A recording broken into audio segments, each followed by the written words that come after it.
प्रधानमंत्री ने शांति की अपील आज तक क्यों नहीं की? मैं तो आप ये सवाल अपने मुंह से पूछिए। अब मैं तो आप मेरे शब्द नहीं तय करेंगे, आप मेरे सवाल भी तय नहीं करेंगे। वो जमाना गया कि दिक्कत क्या है कि आप चाहते हैं कि हम लोग कांग्रेस का झंडा हाथ में निकालें, वो नहीं हो पा रहा। बाकियों की कुंठा कर रोज आप लोग हल्ला बोल में निकालते हैं, फिर कहते हैं हम आज तक के लिए नहीं कह रहे हैं। आज तक के लिए नहीं कह रहे हैं तो आज तक पर बैठकर मत बोलिए, आपका झंडा नहीं उठाएंगे और आपके शब्द आप मेरे मुंह में नहीं डाल सकते हैं। क्या आप किसी चीज को मानो ही मत कि वहां पर ऐसा कुछ हो रहा है? यही कारण है आपका अहंकार कि वहां पर यह आग इतने लंबे समय तक सुलग रही है। राहुल गांधी वहां पहुंच गए, स्टालिन को उन्होंने खींच के बोला हो गलत हो रहा है, इसको ठीक करो। राहुल गांधी भी वहां पहुंच गए थे, उन्होंने हाथ पकड़ लिया, कानून व्यवस्था ध्वस्त है, ममता बनर्जी मस्त है, मैं ममता को ठीक कर दूंगा। और ये यहाँ झूठे बोल रहे हैं कि सरकार चाहती थी दंगा हो, इसमें सर्वोच्च न्यायालय नहीं गए। अब ये चेक कर ले गूगल बाबा, बालक बुद्धि से पूछो सही बोल रहे हैं या गलत। हमारी नहीं सुनते तो कम से कम उनकी सुन लीजिए। 1966 में उन्होंने मणिपुर में जो हमारे भाई बहन है उन पे बॉम्बिंग करा दी इंडियन एयरफोर्स के जहाज ले जाके। दोस्तों नमस्कार, स्वागत है आप सभी का। आप देख रहे हैं एसके डिबेट। राहुल गांधी मणिपुर के दौरे पर हैं और चुराचांदपुर में उन्होंने पीड़ितों से मुलाकात की है। इसी मणिपुर के मुद्दे पर पिछले सत्र में जोरदार हंगामा भी हुआ था, जब लोकसभा में प्रधानमंत्री मोदी राष्ट्रपति के अभिभाषण पर सदन में बोल रहे थे तो विपक्ष लगातार नारे लगा रहा था और मणिपुर के लिए इंसाफ की मांग कर रहा था। लेकिन जब प्रधानमंत्री मोदी राज्यसभा में मणिपुर पर बोल रहे थे तो पूरा का पूरा विपक्ष वॉकआउट कर गया। इसलिए बीजेपी आरोप लगा रही है कि राहुल गांधी मणिपुर के नाम पर सिर्फ राजनीति कर रहे हैं। आज की डिबेट इसी मुद्दे पर होने वाली है। बीजेपी की तरफ से गौरव भाटिया जी हैं और आलोक शर्मा कांग्रेस पार्टी की तरफ से हैं। दोस्तों वीडियो बहुत मजेदार होने वाली है, आपसे अनुरोध है वीडियो को अंत तक जरूर देखें। वीडियो पसंद आए तो लाइक करें, शेयर करें, कमेंट करें और मेरे चैनल को सब्सक्राइब करें। चलो दोस्तों मेन डिबेट स्टार्ट करते हैं। चलिए शुरू करते हैं। कितने हिंदुस्तान के मीडिया चैनल्स ने वहां पर जाकर वहां के ग्राउंड रियलिटीज का हवाला लिया? क्योंकि वहां पर बीजेपी की सरकार है। तमिलनाडु में तमाम लोग गए। हम कहते हैं सारी चीजें गलत है। अगर हमने कहीं पर सवाल नहीं उठाया हम भी माफी मांगेंगे।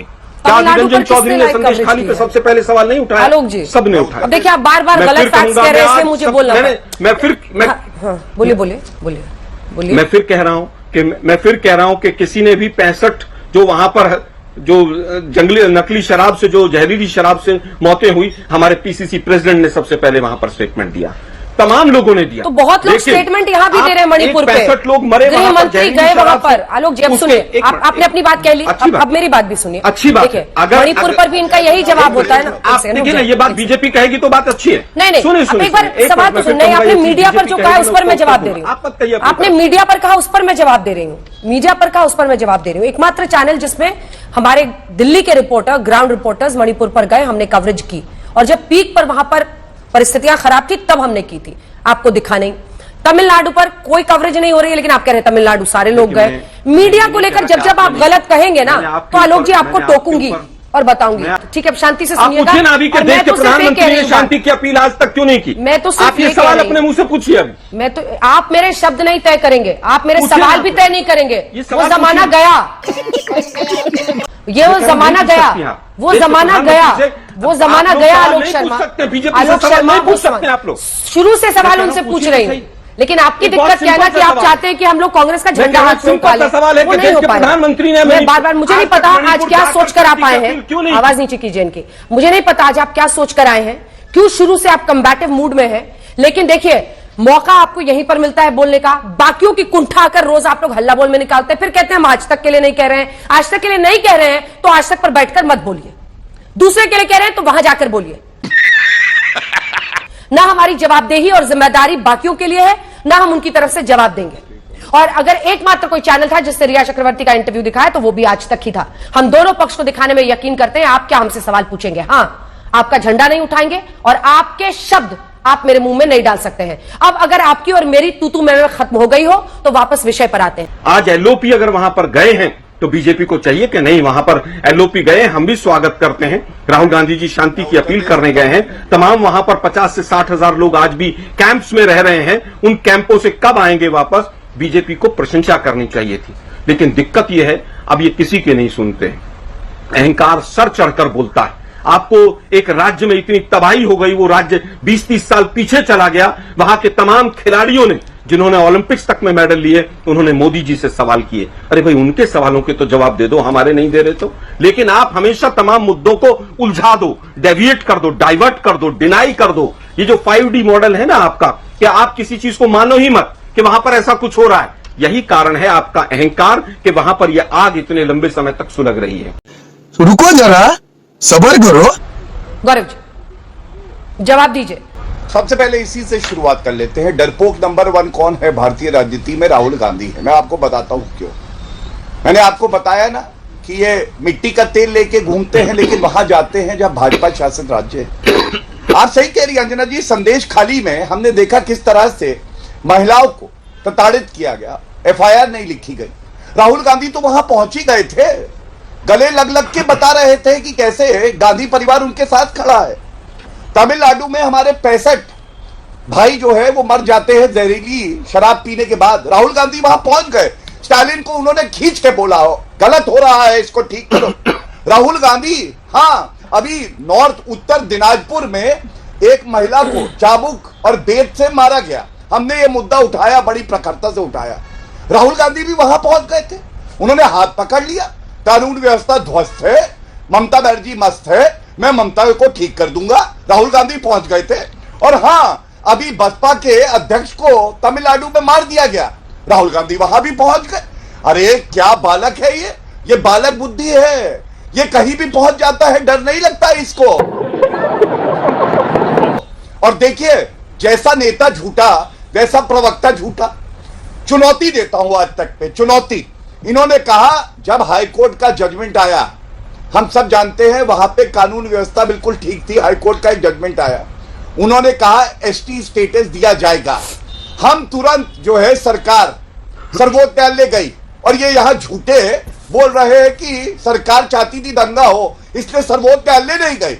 अब ये चेक कर ले गूगल बाबा, बालक बुद्धि से पूछो सही बोल रहे हैं या गलत। मैं आप दोनों से निवेदन करती हूं, प्लीज, ये जो सेंसिटिव होते हैं, हर पार्टी अपने नेता को लेकर सेंसिटिव रहती है। आप भी ऐसे शब्द ना बोले जिसकी वजह से आपको फिर कुछ सुनना पड़े, इसलिए आप प्लीज शब्दों की मर्यादा रखिए। आप उनके नेता का नाम लीजिए, बोलिए, लेकिन ऐसे शब्द मत इस्तेमाल कीजिए। मेरी एक आपसे गुजारिश है। अंजना जी, मैं बहुत जिम्मेदारी से आपकी बात को ग्रहण करते हुए एक वादा करता हूं। राहुल गांधी जिस दिन देश के सामने चौकीदार चोर है बोलने के लिए कान पकड़ के माफी मांगेंगे, मैं वाकई उनकी इज्जत करूंगा, और मैं कभी उनके लिए ऐसे शब्दों का इस्तेमाल नहीं करूंगा बालक बुद्धि के लिए। क्या बात है सर, क्या बात है सर। दूसरी बात मैं आपको बताता हूं, जो झूठ की बात है, राफेल पे झूठ बोला राहुल गांधी ने, सर्वोच्च न्यायालय में उन्होंने सॉरी बोला, माफी मांगी, ये भी सच है। झूठे वो हैं, इसलिए झूठा बोला, इसीलिए तथ्य है तो बात कर रहा हूं। क्या ये मरहम है मणिपुर में जो दर्द है उस पर, या फिर सियासत गरम है? आलोक जी। अबे जल्दी बोल, कल सुबह पनवेल निकलना है। पूरे देश में कैरोसिन फैला हुआ है। ये माननीय राहुल गांधी जी ने बात कही कि किस तरह से आज चाहे मॉब लिंचिंग हो, चाहे जाति हो, चाहे धर्म हो, और पूरी तरफ चारों तरफ नफरत का जो बोलबाला है वो पूरी तरह से फैला हुआ है। मणिपुर पर यह सरकार पूरी तरह से फेल हुई, ये पूरा देश तो कह ही रहा है। मोहन भागवत जी भी इनको नसीहत दे चुके हैं, हमारी नहीं सुनते तो कम से कम उनकी सुन लीजिए। अब बात आती है कि मोदी जी ने बहुत प्रयास किए और चाणक्य भी वहां गए, और चाणक्य ने कोई पता ही नहीं चला कि वहां पर 2 महिलाओं को इस तरह से निर्वस्त्र करके घुमाया गया, और उसमें से एक फौजी की बीवी भी थी। वो तमाम सोशल मीडिया के ऊपर बाद में फोटो आते हैं, चाणक्य साहब को पता ही नहीं चला। क्या सीएम को भी नहीं पता था? क्या सीएम ने चाणक्य को बताया?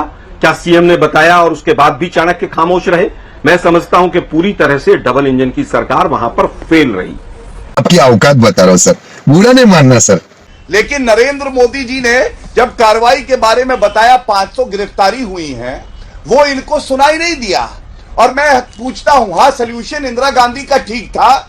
1966 में उन्होंने मणिपुर में जो हमारे भाई बहन हैं उन पे बॉम्बिंग करा दी, इंडियन एयरफोर्स के जहाज ले जाके। ये सोल्यूशन ठीक है। हिंदू हमारे मारे जाएं, हमारे सिख मारे जाएं, मुस्लिम क्रिश्चियन मारे जाएं, क्या फर्क पड़ता है? सोल्यूशन तो है बॉम्बिंग। देखिए, इन्होंने महिला की करी, ये हम सबको शर्मिंदा करता है कि कोई भी महिला हो, और खासकर अगर हमारा एक आर्मी का जवान है, उसकी धर्मपत्नी के साथ ऐसा होता है, हम शर्मिंदा है वाकई, हमें माफी मांगनी चाहिए, मांगते हैं। लेकिन मैं पूछना चाहता हूं, ये जो 6310 महिलाओं के साथ बलात्कार राजस्थान में हुआ, पूरे देश में सबसे ज्यादा, उसके बाद लात मार के उस सरकार को बदल डाला।